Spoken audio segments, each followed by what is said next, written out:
लंबे समय से जहां कर्मचारी संघर्ष कर रहे हैं, कर्मचारियों के द्वारा तरह तरह के कार्यक्रम किए जा रहे हैं, तो वहीं इस बीच में देखने को मिला है कि एक बार फिर से कर्मचारियों ने इस संघर्ष को काफी ज्यादा तेजी दी है। देखने को मिल रहा है कि कर्मचारियों का साफ तौर पे यही कहना है कि अब पुरानी पेंशन बहाल करना बेहद ही जरूरी हो चुका है। जहां सरकार एक तरफ यूपीएस की तारीखों को बढ़ा रही है, तो वहीं दूसरी तरफ कर्मचारी भी अपने इरादों को बढ़ा रहे हैं और कह रहे हैं कि जब तक पुरानी पेंशन बहाल नहीं हो जाती है तब तक वो ऐसे ही संघर्ष करते रहेंगे। ना तो एनपीएस और ना ही यूपीएस दोनों ही कर्मचारियों को नहीं गंवाना है, क्योंकि दोनों ही बाजार आधारित योजनाएं हैं और दोनों से ही कर्मचारियों का जो नुकसान है वो हो जाएगा। कर्मचारियों को एकमात्र पुरानी पेंशन चाहिए जो कि उनके बुढ़ापे की लाठी है। आपको बता दें, पुरानी पेंशन को लेकर लगातार संघर्ष जारी है। हर एक राज्य में तरह तरह के कार्यक्रम किए जा रहे हैं और इसी बीच में देखने को मिला कि बिहार राज्य में कार्यक्रमों में काफी ज्यादा तेजी देखने को मिली है, रणनीतियों में बदलाव भी देखने को मिले। इसके पीछे का कारण ये है कि बिहार राज्य में ये साल बेहद ही महत्वपूर्ण है, क्योंकि यहाँ पर विधानसभा चुनाव है और कर्मचारियों ने इस बार साफ साफ राजनीतिक पार्टियों के सामने कह दिया है कि अगर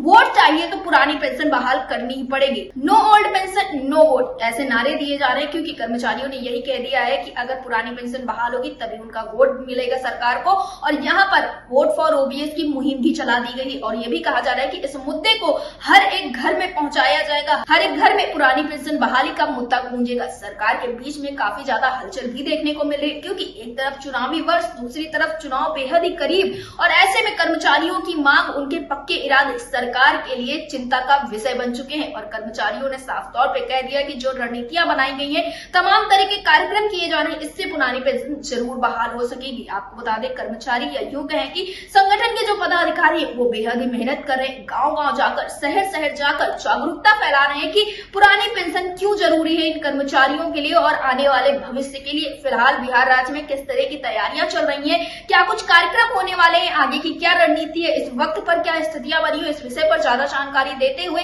राष्ट्रीय संयोजक प्रेम सागर जी ने क्या कुछ कहा, आप भी सुनिए। प्रेम सागर जी, आपका हमारे चैनल अटल टीवी पे बहुत बहुत स्वागत है। Thank you.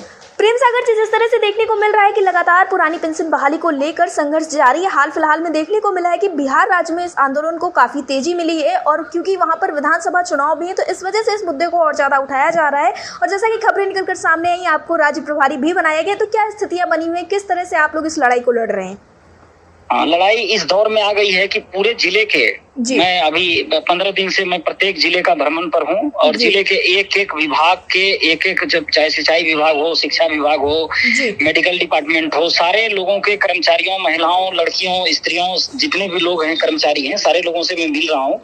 सारे लोग बिल्कुल उत्साह में हैं और सबका एक ही डिमांड है कि इस बार पुरानी पेंशन बहाली के लिए सब लोग कमर कसकर मैदान में आने वाले हैं। और हमने 2 रास्ते अपनाए हैं। हम राजनेताओं से भी संपर्क कर रहे हैं जी, तो राजनेताओं से भी उनको जाकर हम अपने स्तर से बता रहे हैं कि देखिए, सरकारी कर्मचारी लामबंद हो रहे हैं। आप जो भी सदन में बैठते हैं जी, आप अपना पेंशन, 1 पेंशन, 2 पेंशन, 3 पेंशन लेते हैं, कोई दिक्कत नहीं है। सरकारी कर्मचारियों को तुरंत के तुरंत पुरानी पेंशन बहाल कीजिए, नहीं तो चुनाव में ये लोग नो पेंशन नो वोट का इस्तेमाल करेंगे। जी प्रेम सागर जी, तो राजनेताओं का क्या कुछ रुख देखने को मिलता है इस पर? हाँ, राजनेताओं में देखने को मिलता है कि अभी तक उदासीनता है उन लोगों में जी। वो लोग सरकारी कर्मचारियों के प्रति इतने उदासीन हैं, वो सरकारी कर्मचारियों को बिहार में वो बंधुआ मजदूर की तरह समझते हैं जी। लेकिन इस चुनाव में सरकारी कर्मचारी भी दिखा देगा कि हम बंधुआ मजदूर नहीं हैं जी, हम मजदूर हैं, सरकारी सेवक हैं, लेकिन अपना हक लेना जानते हैं जी। प्रेम सागर जी, कुछ खबरें निकलकर सामने आई थी जिसमें ये भी देखने को मिला था और बिहार में ये वक्तव्य आपके द्वारा भी कहा गया था कि ये जो ओपीएस का मुद्दा, इसे घर घर तक पहुंचाया जाएगा, तो ये कार्यक्रम किस तरीके से होंगे? ये कार्यक्रम इस तरीके कैसे होगा कि जैसे जितने शिक्षक हैं वो शिक्षक बच्चों को पढ़ाते हैं जी, और बच्चों के माँ बाप सीधे उसके संपर्क में रहते हैं जी जी। तो ये शिक्षक अब घर घर जाकर एक एक, जब बच्चों को पढ़ाते हैं तो वो भी कल नौकरी में आएगा जी, नौकरी में आएगा तो फिर वो पेंशन की लड़ाई लड़ेगा जी, तो आज से वो इस लड़ाई को जनता तक पहुंचाने जा रहे हैं कि आपका बच्चा पढ़ेगा, नौकरी करेगा, फिर लड़ेगा। इससे अच्छा है कि ये लड़ाई आप यहीं से शुरू कीजिए जी।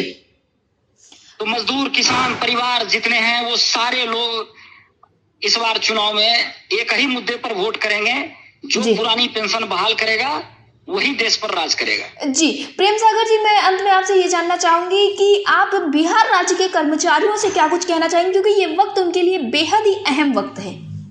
मैं बिहार के सारे कर्मचारियों से बताना चाहता हूं, हाथ जोड़कर विनती करना चाहता हूं कि सदन में पक्ष विपक्ष सब मिलकर जब अपना वेतन बढ़ाना होता है तो मेज थपथपाकर अपना पेंशन वेतन सब बढ़ा लेते हैं जी। सरकारी कर्मचारियों को भी यही करना चाहिए। गुट धर्म पंथ इन मुद्दों को छोड़कर इस पंचवर्षीय योजना में जान जी लगाकर अपने बुढ़ापे के लाठी पुरानी पेंशन बहाली के लिए वोटिंग करना चाहिए। जो पुरानी पेंशन की बात करे उसको वोट देना चाहिए, जो पुरानी पेंशन की बात न करे उसको वोट नहीं देना चाहिए। जी, प्रेम सागर जी, अटल टीवी से जुड़ने के लिए धन्यवाद।